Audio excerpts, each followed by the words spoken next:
Airlight, be your brother's keeper. Airlight, Be your brother's keeper. Airlight men, Be your brother's keeper. ndị a na-ekwu abatagolo. Onyeoma Tochukwu nọ n'egwu.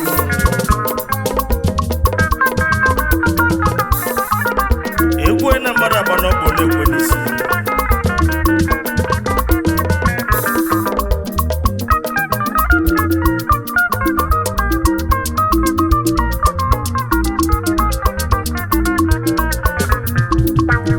Airlight men, Be your brother's keeper. Onyeaya na nwanne ya. Onyeaya na nwanne ya. Be your brother's keeper. Be your brother's keeper. Kele egwu ahụ. Onyeaya na nwanne ya. Airlight men na New Delhi, India. Unu bụ egwu eji. Onyeoma Tochukwu na-ekele unu na nke unu mere amaka nụ. Egwu ọgaranya.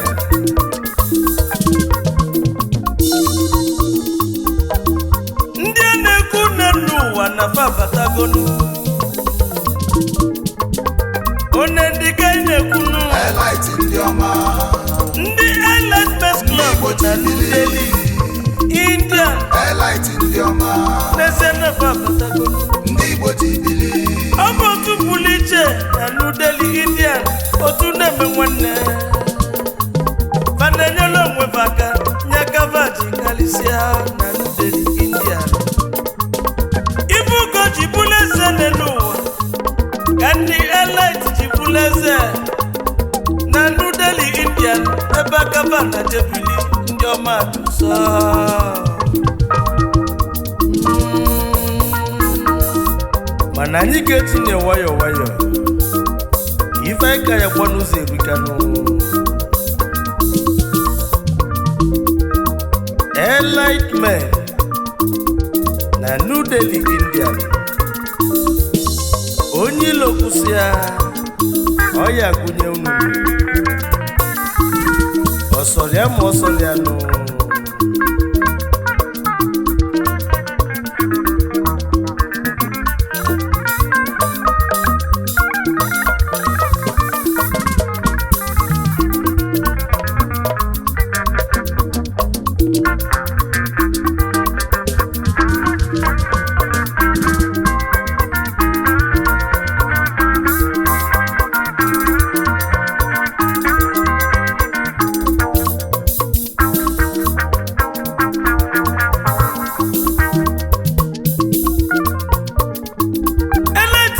Airlight ndị ọma.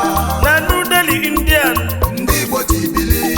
Abụze biokunu. Airlight ndị ọma.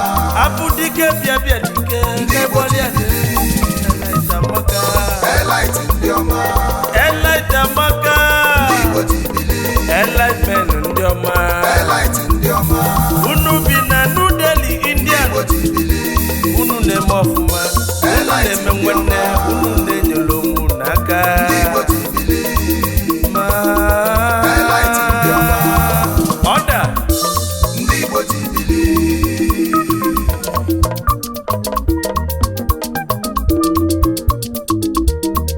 Anachọ mmadụ achọnụ na mmadụ bụ ụbanụ. Ndị a na-ekwu abatagonu. Ọfa bụ n'ọgbọnụ. Echebe aka alaeze. Anaba aka alaeze. Na-eze bụ igwe. Airlight men ndị ọmanụ. Unu bata okeshọn. Amanụ unu batalụ. Unu naba okeshọn na naba onye ka unu ji kalịsịa. Airlight men. Men dey Men dey. na Airlight men. Airlight men. Haba. Men dey. Chairman Airlight men Onyeoma bịafụmanyanụ. Chumaki odogwu ezigbo ụmụchu niile. Chumaki na ụmụchu. Anyị ekenezianụ.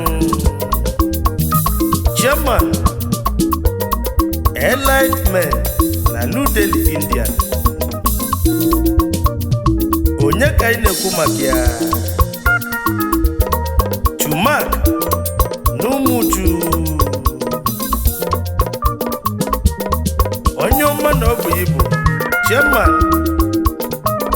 Enlightenment na New Delhi, India isobili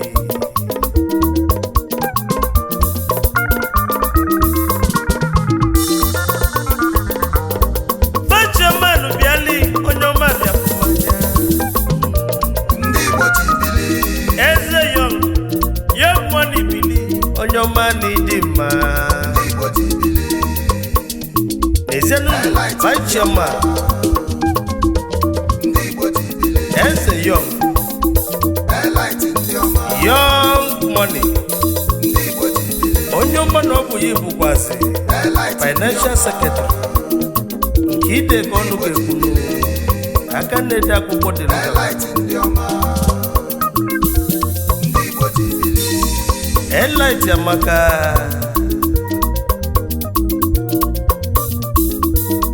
nwachimeleze na mmiri Imo steeti bịa onye kane Ebuka Koman onye ọya adịghị mmanụ ezigbo ọyị bịa anyị ekenebezie n'aka na-edebe akụ Enlightenment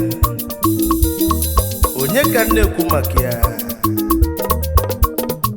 Ebuka Koman nwachimeleze na mmiri Imo steeti Treasurer Enlightenment isobili Enlightenment ndị ọma unu bi na New Delhi n'Indian unu na jebili unu na-eme ọfụma be your brother's keeper onye bụ motu unu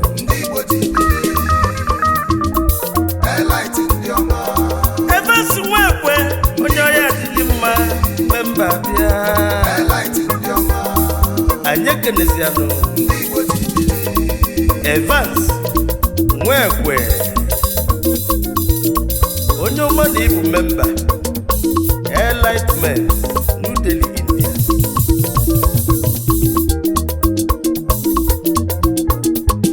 ife si na Chukwu dị mma Onyeoma bịa ezi nwa mmiri ọmanze isu Imo steeti Onyeoma sobilinu PRO Enlightenment Kesa the King Mende ife si na Chukwu dị mma Enlightenment ezi nwa si amụrị ọmanze Enlightenment n'isu Imo steeti wepụtazia Mende Enlight PRO Enlightenment Mende kpọbanụnụ m aka na-eme ego ka ọ bịa Enlightenment Mende emeka onye ego Enlightenment exchange bịa ulu dị chenji Onyeoma na ịdị mma Enlightenment Ebuka onye ego Mende aka na-eme ego chenji memba Mende onye ugbo akwala anụmanụ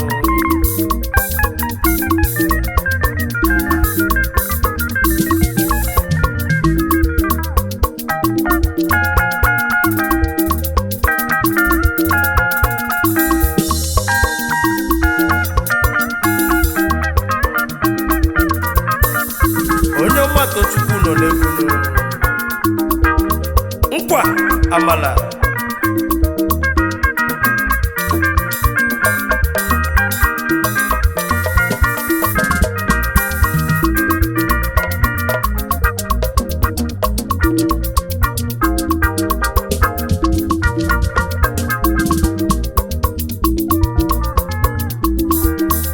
ọnọdụ ugo na Ọkịja abatazianụ onye ka anyị na-ekwu maka ya nụ Mr. Jones Chidubem Onyeoma na ọ bụ Igbo aka na-ede akwụkwọ sekretịrị ọnọdụ ugo na Ọkịja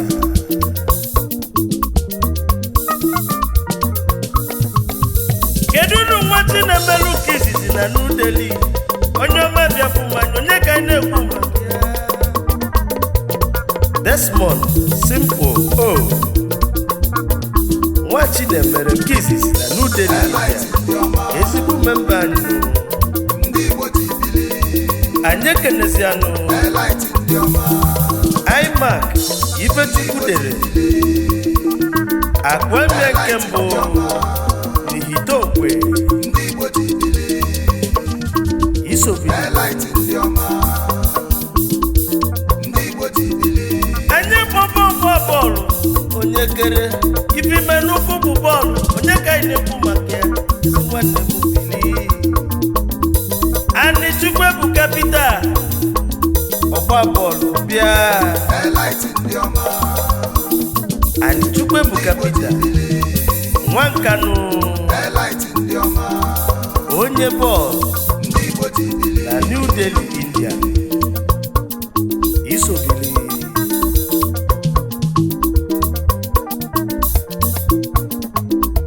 Chifike Chukwu ọgwụgwọ nselibe nwanọbụ sukwe bịa New Delhi ka ị na-jebili onye ọya dịrị mma onye omekene Chief Ikechukwu ọgwụgwọ Nzeribe 1 Nsugbe na New Delhi India Isobili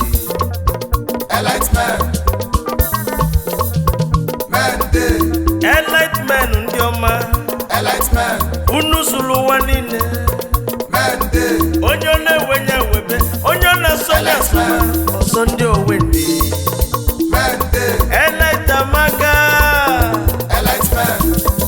Enlightenment Ogepolo na New Delhi Indian bịafụmanya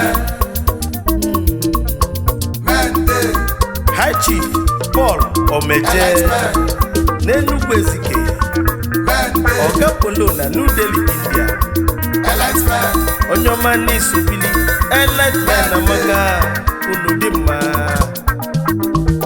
ayayobegunu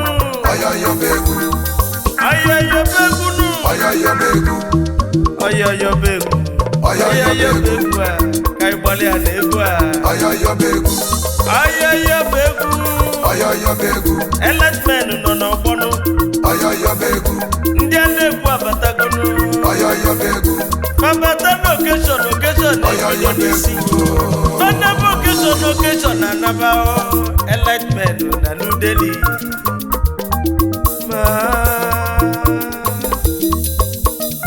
anyị ekenezianụnụ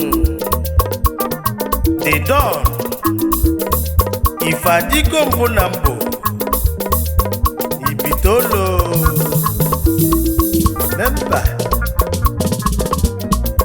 Ifeadigo The Don odogwu Izukeme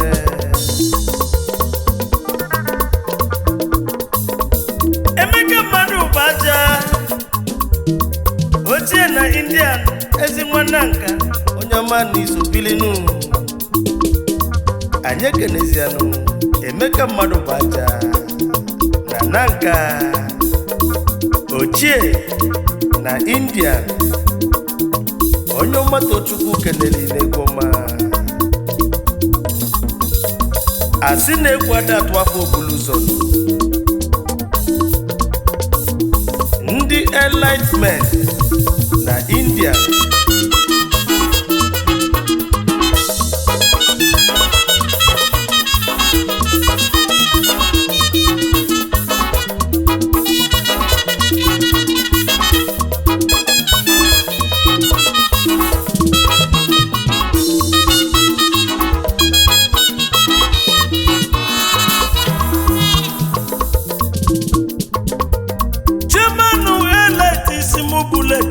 Kekene ndị dị mma ndị ejibili tumaki isi mụ kenunu tumaki n'umujuo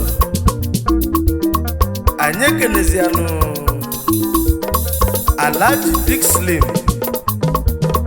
ọzọpụlụ inye ego na New Delhi India omesilika Prince of New Delhi Onyeoma bịafụmanya tumaki isi mụ keneyo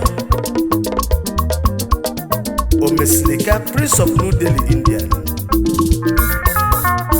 anyị ekenezianụ Ezumununu Numuchu of New Delhi, India. Isobili Anyekenebezianu Ndi Umuchu Progressive Union of New Delhi, India. Unumwaka Etodike Nọba of New Delhi, Onyeoma Biafumanya. Anebu onyobe ebunu mba kama donya kananti. Etodike Nọba of New Delhi, India. Isobili Nezianunu Chibest Numunze na New Delhi, India. Chibest Piao Nidima Ezinumunze Gabaniru Tumaki Simu Kenunu Oyadilunuma Ewo Ma Unuwolonumu Malumno Onyeoma Tochukwu no negunu Nnunu Chukwu bi n'ọzala onye ndị mozi na-agwụ ọ dị Igbo ọbụlụ feki ọ dị Igbo akantafit nkwa ụna amala ọyọyọ begu ọyọyọ begu ọyọyọ begu Ọyọyọ begu ọyọyọ begu ọyọyọ begu ẹgbàlẹ n'egwu a Ọyọyọ begu enlightenment enlightenment na New Delhi, India. Ọyọyọ begu Ọyọyọ begu Ọyọyọ begu